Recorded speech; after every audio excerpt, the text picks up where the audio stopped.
Yeah, there are several people I go to again and again. I go to Shakespeare. I don't read Shakespeare broadly. I read maybe 5 or 6 of the plays over and over and over, and have memorized portions of them and recite those to myself and to my horse and to my poor friends very often.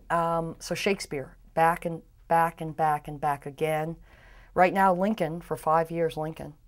And that's not in just the thorough, I'm reading through this book or these papers or these speeches now. That's also late at night and I'm frazzled.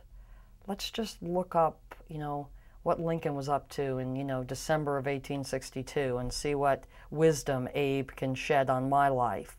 So Lincoln has been very important to me as a touchstone.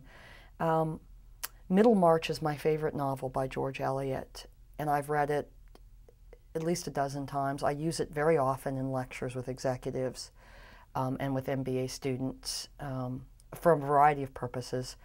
So those are 3 kind of bread and butter sources that I always return to. I love the combination of the context and the protagonist's agency.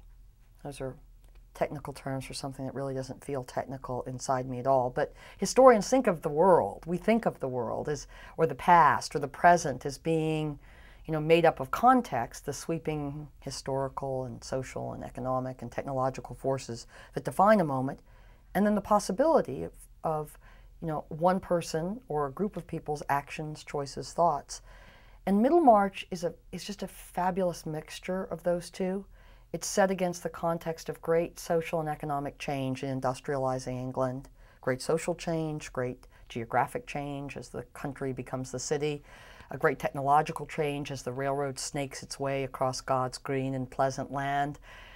And that context is fascinating. And then amidst that context are these very interesting, unforgettable characters like Dorothea, who starts out on her journey not unlike a Goethe novel, because the book is really a Bildungsroman. It's really the story of an educational journey through walking the path of life, who starts off with very grand ambitions about herself and marriage and this great man she's going to marry named Casaubon, and is sorely chastened in different ways over and over again.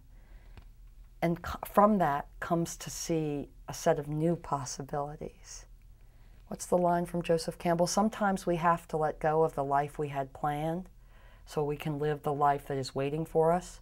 Dorothea comes to live the life that is waiting for her, as many of us do and will on our journeys. And that story set against that landscape with a host of other fabulous characters and juicy subplots has held my attention for a long, long time.